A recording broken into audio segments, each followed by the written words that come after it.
Isang headlight nga pre. Tapos tingnan mo kung gumagana yung remote.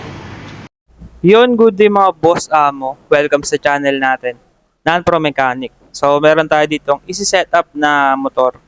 Carb type na microbike EXO 150. Yan. So papakita ko lang sa inyo yung basic na pag-setup ko dito. Baka nga hindi ko maipakita yung wirings ko kasi na-delete ko yata yung kung paano ko in-install yung wirings. Pero papakita ko na lang din sa inyo yung video na to kasi sayang naman. So medyo matagal na kasi itong video na to guys, hindi ko lang na-upload. So yan, meron siyang, ito yung kakabit natin sa kanya. May dala siyang strip lights. Yan o. Or running lights kung tawagin. Tapos may remote na siya. Galing no, high-tech na yung mga high-tech na yung mga ilaw, the remote na. So yan. Kakabit natin yan sa kilay. Tapos ito naman yung dala niyang angel eye or parang projector light. Yan o. Kakabit natin doon sa loob ng headlight. Sa ganitong motor kasi guys, madali siyang ikabit. Pero pag sa mga iba kasi, mahirap kasi hirap tanggalin yung lens. Dito kasi sa motor na to, kabisado ko to kaya hindi ako masyadong nahirapan dito. Pero kung siguro kung tatry ko siya sa mga ibang unit, like Honda Click, mahirapan na ako. So ito yung angel eye niya guys.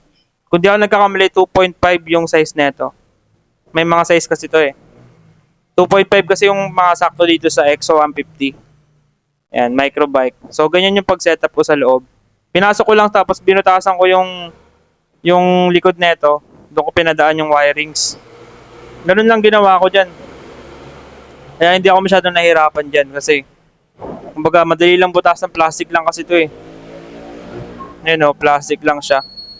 Kumbaga, bubutasan mo lang. Tapos ito yung wirings. Hindi ko na nga na yun yung wirings, na-delete ko yata yung video ko dito. Yung paano ko winiring yan. Susunod na lang guys, susunod na lang ako mag-tutorial. Pero yan yung setup po. Simple lang. Yan, tapos kabit natin dito sa sa motor niya para matry natin. Yan o. Tingnan natin kung maganda yung kakalabasan. So ito, sinalpa ko yung socket. Kinabit ko. So tignan natin kung ano yung yun no. Angas ng mga boss oh. Simple lang to mga boss amo. Budget meal lang na setup sa EXO. Yun yung ganda violet oh. Tapos yung kilay niya, ayun oh, di ba? May back twist ako yung kilay na yan, alam ko eh. Yung white lang siya.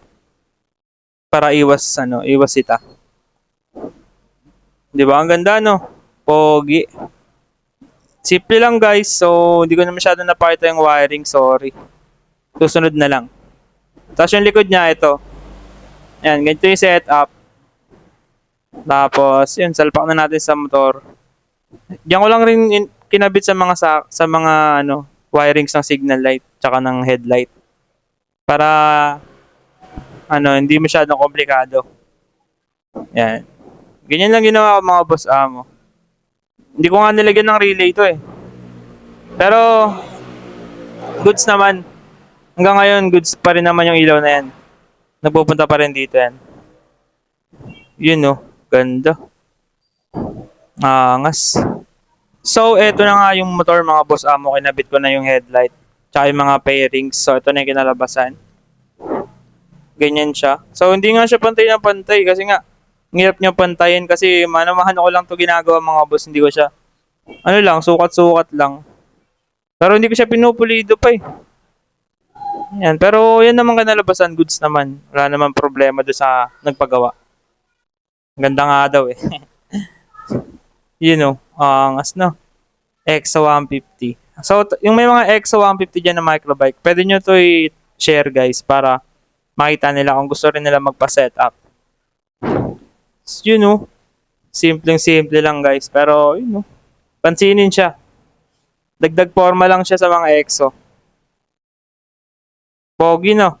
So yun lang mga boss. Pa-like and share na lang yung video natin. Thank you so much.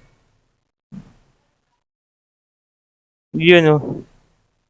Puro yun, Yun guys. Bye-bye.